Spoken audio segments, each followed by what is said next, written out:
Good morning, hockey fans,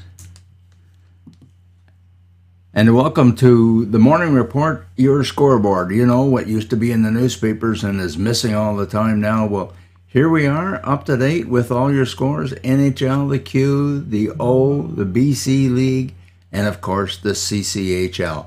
And exciting news from the OJHL and CJHL. Okay, let's get on to today's show. Last night in the NHL, Florida 3 at Toronto 2. Leafs jumped off to an early 2-0 lead, and that was it. Bobrovsky shut them down the rest of the game. Dallas 4, 2 winners over Seattle. Tonight, New Jersey's at Carolina, and on Saturday, Edmonton at Vegas. No Saturday night hockey for your Canadian, Eastern Canada hockey fans. Let's take a look at those standings in that round 2. Kraken and Stars, 1 game each. Florida's up over the Leafs 2-0. 1-0 Carolina over the Devils, and the Golden Knights 1-0 over Edmonton. NHL leaders, Leon Draisaitl still on top, 15 points, tied with Chuck, though, from Florida at 15 now. Look further down the list, we see Marner 2-10 for 12 points, and Austin Matthews, who has scored a point in every one of the 8 games that the Leafs have played. 5 goals, 6 assists for 11 points. In the Q last night, Halifax 5 at Sherbrooke 2. That ties that series up at 2-2 each. And you want to guess who scored the winning goal last night for them? Evan Boucher, former Brockville Brave, now with the Halifax Mooseheads, scored his 6th goal of the playoffs this year, and it was the winner in last night's game against Sherbrooke.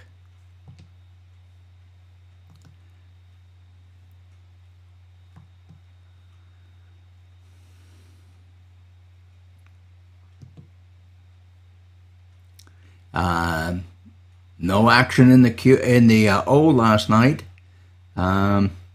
Peterborough is at North Bay tonight, and Sarnia is in London, and then they reverse venues on Sunday.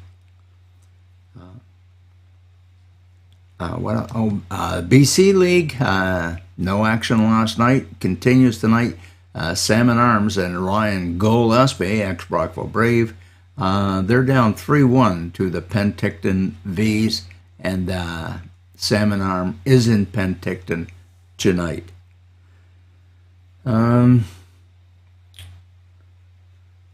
Before we move, we can go back and talk about the OJHL and the CJHL. Of course, you know that BC's not taking part in the Centennial Cup this year, and as of June 1st, they are completely withdrawing from Hockey Canada. Their option, of course.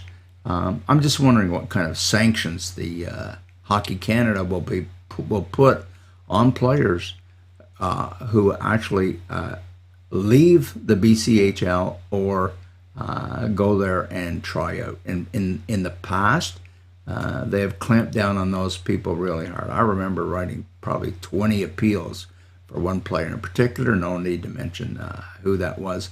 We never really got him to play here in Brockville. So the big news is the Centennial Cup next year, 2024, has been given to the Oakville Blades.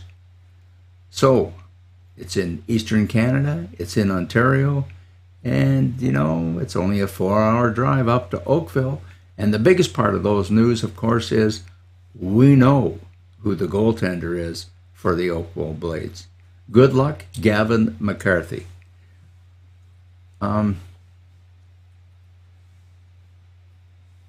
Closer to home, tonight's the big night. Yeah, Bears and Ottawa Junior Senators are all tied up at 3 games each apiece. And this is it. All the marbles are on the table tonight. The winner of this game tonight gets to go out west for the Centennial Cup. We're just wondering if there will be a unique scenario could possibly happen. Two billet mates, two guys that both played for the Brockville Braves, both had the same billet. For 2 years, they lived together. One of them is already destined to go there, Luke Chor, who turned out to be the leading playoff scorer for the OJHL champions, Collingwood Blues. He had 10 goals in their playoff series. He was the leading scorer on the Blues. And his billet mate, Thomas Haynes, who's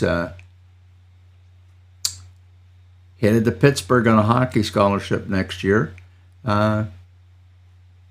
all-star defenseman in the CCHL, is back playing with the Bears after an injury that kept him out of 2 rounds of the playoffs.